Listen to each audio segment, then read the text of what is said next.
Hello everyone, and welcome back to Let's Play Quest for Glory 4. In the last episode, we met Tanya and Toby, and we did all of that. We went and had another dream about Arana. She kissed us in our dream, and it seems that we share a deeper connection with Arana than we initially thought. I mean, it makes sense that she's been with us since the very first game, at least in spirit in some way or another. I mean, there's, Arana's Peace, there's Arana's Garden, there's the Pool of place, and the name escapes me, but it's in Quest for Glory 3. Arana has basically been a guiding force, and so it kind of makes sense. But as it stands, we learned about the Destiny spell and how we could save Tanya from being a vampire, and that requires us to go save her from the castle at nighttime. And so, here we are. Up. And of course, the speed got jacked up again. Open the door.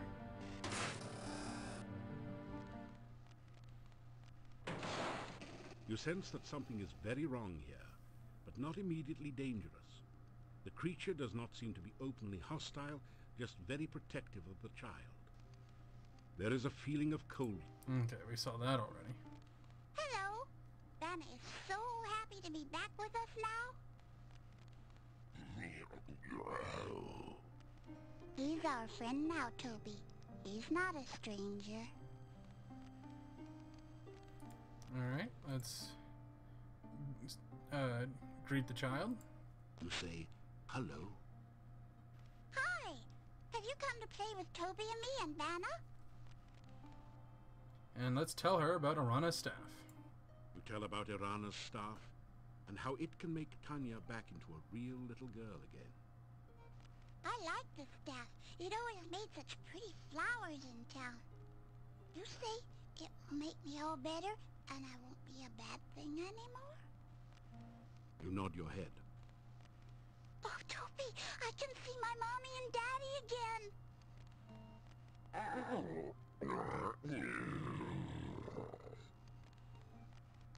Toby asks, what else will the staff do? You try to explain about sacrifice.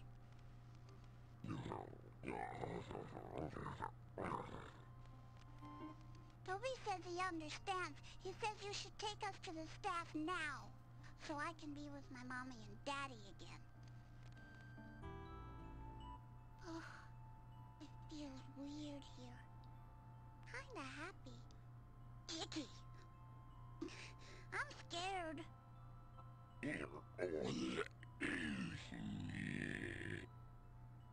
I know you'll protect me, Toby, but who will protect you?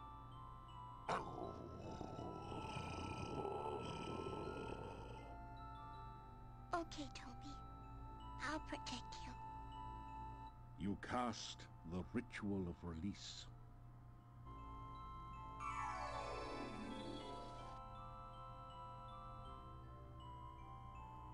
The sacrifice of life for love. Your love for the child is great. You see Toby silently nod his head. Will you trade your life to give life to the child? Will you die willingly for the one you love? No, Toby, no! So shall the sacrifice be done.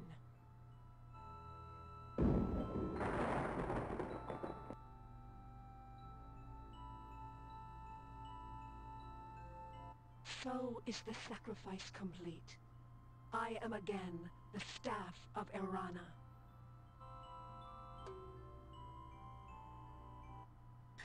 I'm so sorry, Toby. I didn't protect you too good, did I? I love you too, Toby.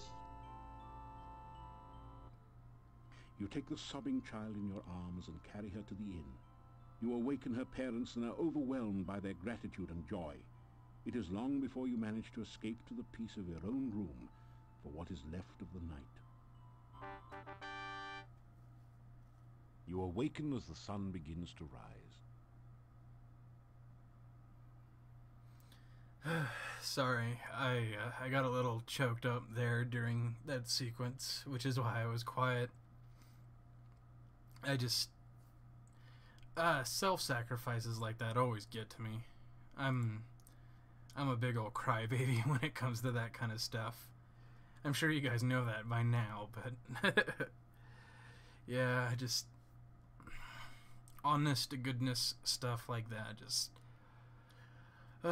it always gets me right in the heart, man. Just seeing how sad she is for Toby and how much he's willing to sacrifice for her. You can just see that he was just genuinely a good individual. I mean, it sucks, it really does, but there's a lot of fucked up shit in this game, like an old man dying so you can get his ghost hat. I mean, that's kind of one of the things that I like about this game, is the dark contrast between the stuff that's really good and the stuff that people lose along the way. Alright, let's continue our journey.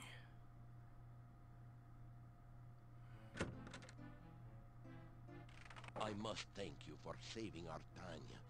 You have brought joy again into our lives. We are in your debt.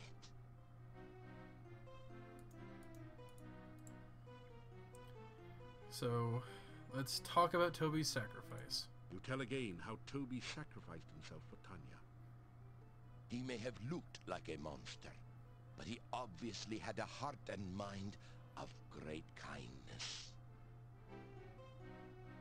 Tell about the vampires. To remind the innkeeper that the vampires are still in the castle, and there may be other attempts at getting Tanya. We understand, and we will make certain no vampire can come near her again. Let's talk to Tanya.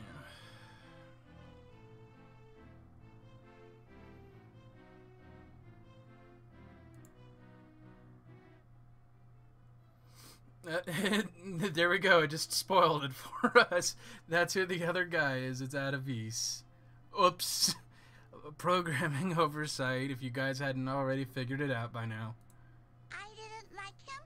He didn't like me. He didn't like Katrina either. They were always having fights, but he had to do what she told him to do, and that made him very mad. What about Katrina? I like Trina. She was kind to me and gave me lots of nice things. She even taught me to read and write, but I'll never go back to her. I want to stay with my mommy and daddy. What about Toby? Toby was my best friend in all the world. And I miss him. I wish he could come and live with us here. Yeah, it is a shame. I'm happy to be home again. Everyone in town has come to see me and talk to me, and it's fun to be important. I like it. Alright, let's get some breakfast. Now the table's helping to keep you. I meant to click on the chair.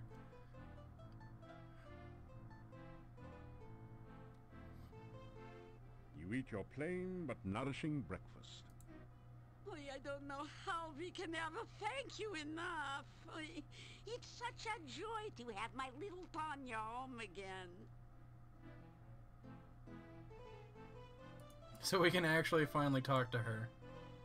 Let's talk about Toby's sacrifice to her. You tell again how He may... Okay. How about to her? Ask about Bella. I knew Tanya was alive somewhere.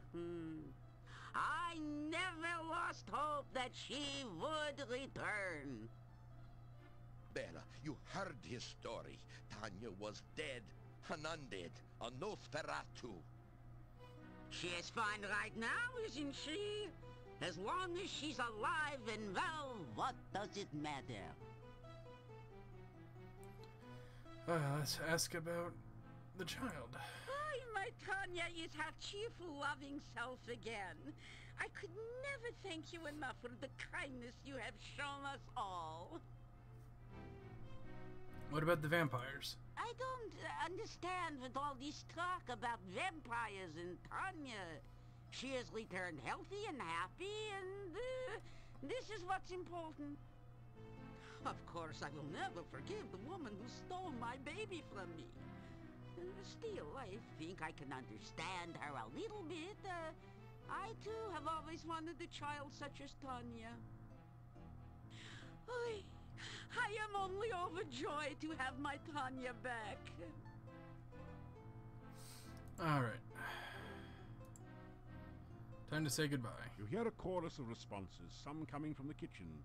Goodbye, and thank you.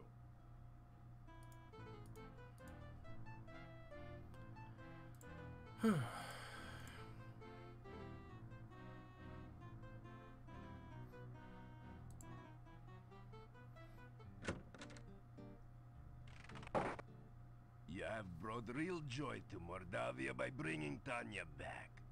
When she was stolen, it was as if all the laughter here had been taken as well. You gave us back our happiness. You do not need to go looking for trouble. It will always find you. Please, take care. Don't worry, man. Let's see, let's look at my supplies. I have 6 poisons and 4 healing.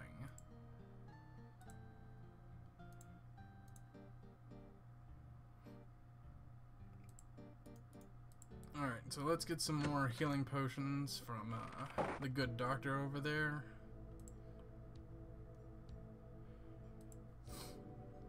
I got the sniffles because of how that made me cry a little. Alright, he's just going to repeat himself from now on.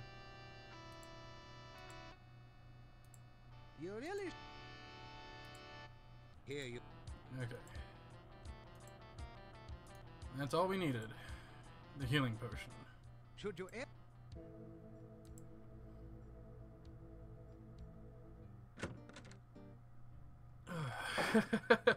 Yeah, I'm... Still got a moment to have to... shake off the tears. Alright. This should be the last time we do this. You pick up 2 of the metal weights and put 1 in each of the baskets.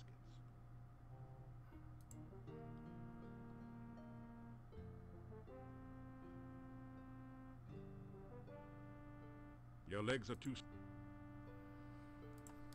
Let's look at our stats. Yep, we nearly have strength maxed out. Alright, so let's go ahead and restore our stamina. Pretty much at this point, we are pretty much done. After some... I think at this point, we are nearing the finale of the game. Let's see, what time is it? It's afternoon of day 12. Let's go ahead and save again. Alright. We're going to just go ahead and speed up until nighttime. We should have one more dream with Arana. And we should be good. Alright. Nighttime? Not quite. Okay, there we go. Now it's nighttime. We should be good.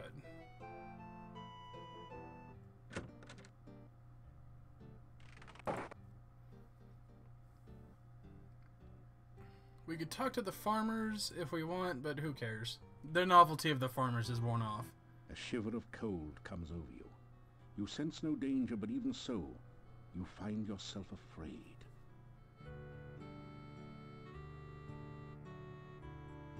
You serve 2 dark masters. Their goal is greater darkness. Yet by walking this dark path, you may bring light.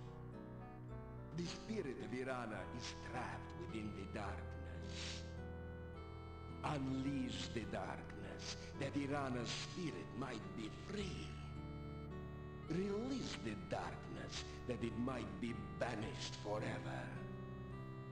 But beware your own Dark Masters, for they will bring you sorrow. Yeah, don't worry, dude. I totally get it. I really, really do. So, we should have one more dream with Arana.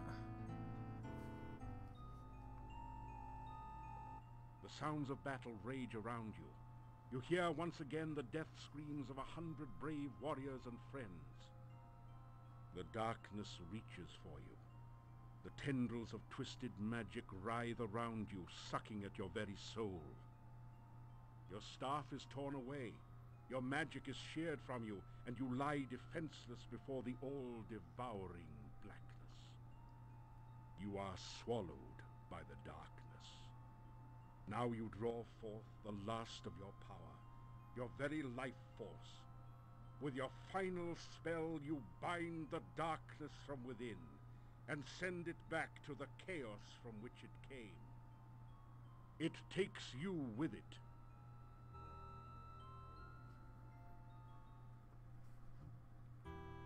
You wake in a cold sweat.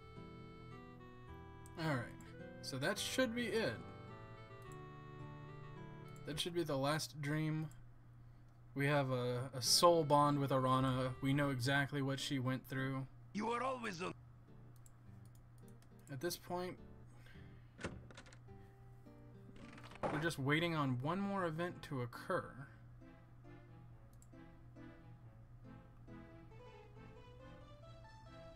You unlock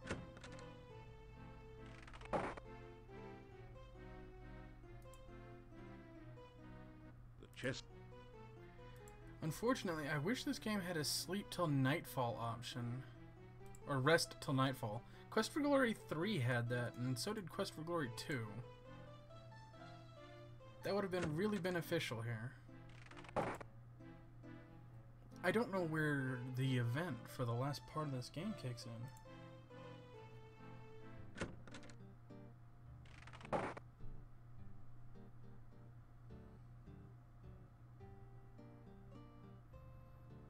Okay. Well, actually, I think in order for the final event to occur, we have to sleep at the inn. So let's go ahead and do that.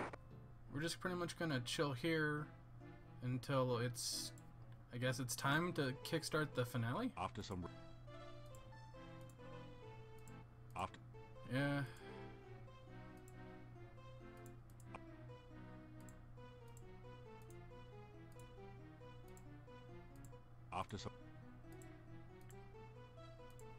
The coloration on that is weird.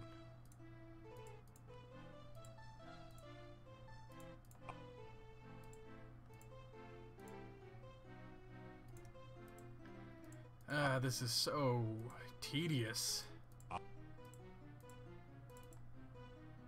Not even John Rhys Davies could make it worthwhile.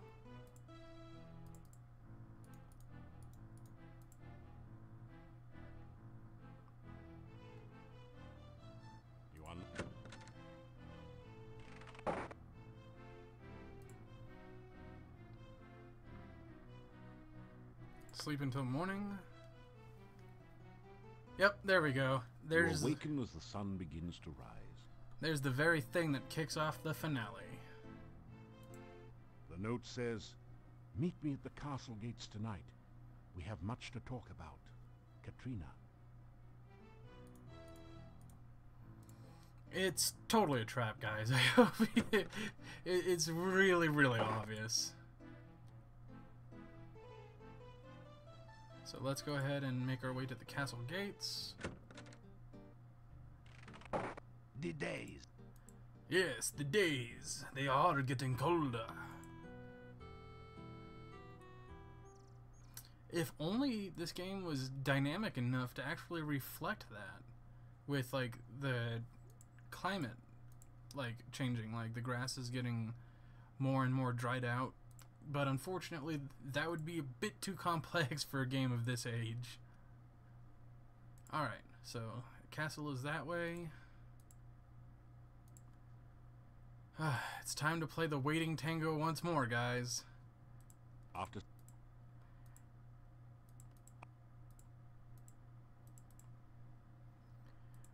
Shouldn't be too bad, right?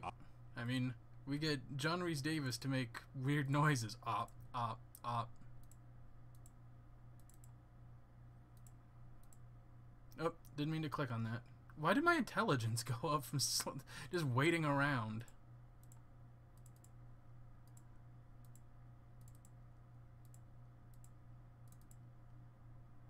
Okay, what time is it? Okay.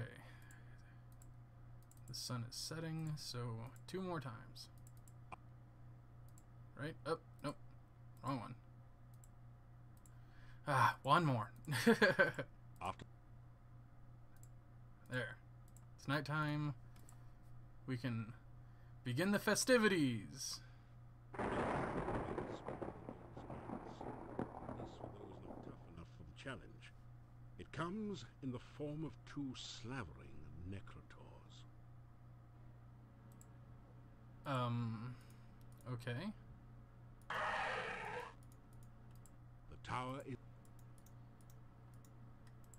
I guess it's not quite ready yet? Oh, there we go. How nice of you to come. I'm afraid I accidentally signed the wrong name to your note. It's been ages since we last met. Come here and let me look at you. You have no power against one such as I. Let's play a little game of fox and hound, shall we? I have summoned the hounds of death.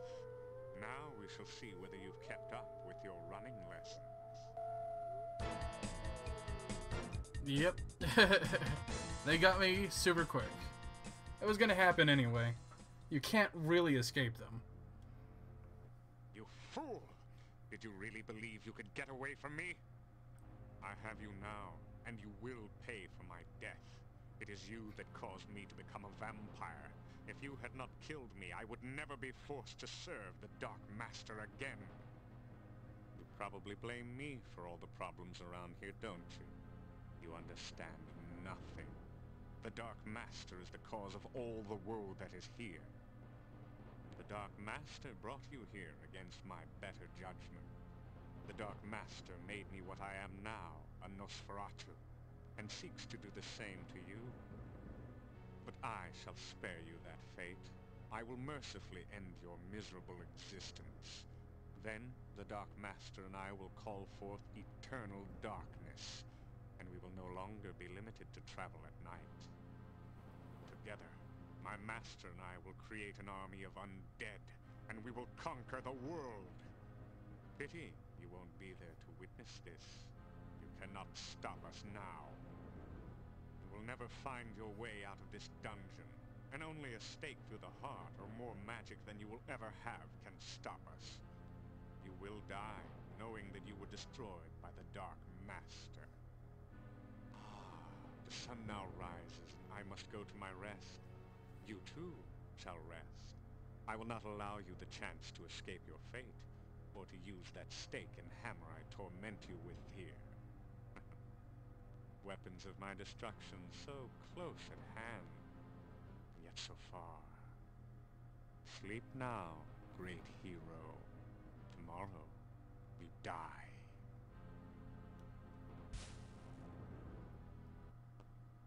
you find yourself falling asleep. No, I don't.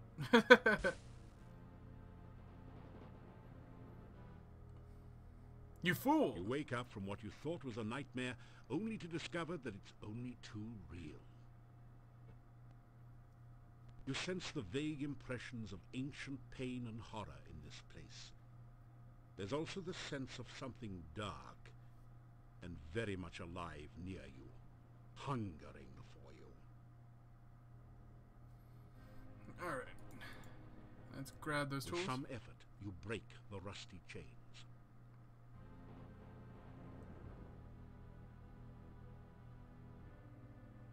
Okay.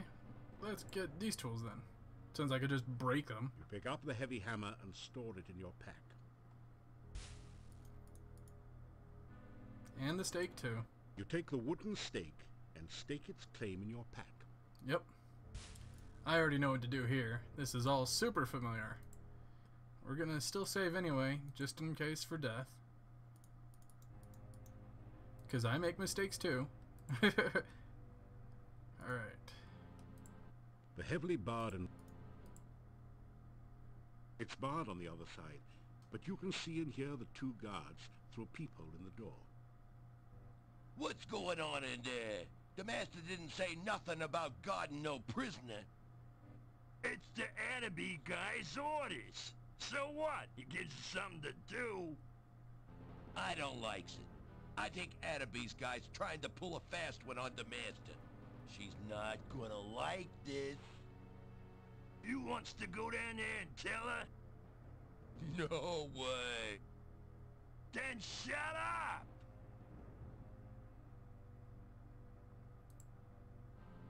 Hey, what I don't get is why the Annabee's guy brings the stake down there. Why give a weapon to the enemy even if you got him chained up? Who knows? Maybe Ada's gonna put a stake through the prisoner's heart. You know, there's a secret passage to the master's room from the dungeon. Yeah? So what? I don't know, but I sure think there's gonna be trouble. Alright, so we know there's a secret passageway now because of those two goons. That's the only place you will encounter them. That's the only purpose they serve, is to just spout exposition. And it's obvious where the secret passage It's an is. Iron Maiden, a popular torture and murder device. The inside bristles with sharp iron spikes. Unlike most things here, it is shiny and has no rust forming upon it. Gee, I wonder why. Now that you look closely, there does seem to be something a bit odd about the design of the Iron Maiden. You take a deep breath and step inside.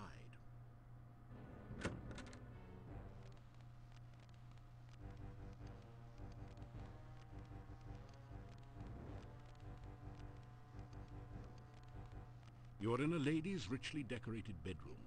The coffin, where there should be a bed, seems a bit out of place, but there's no accounting for tastes. You sense deadly danger here, to your body and your soul. Yep. So let's save.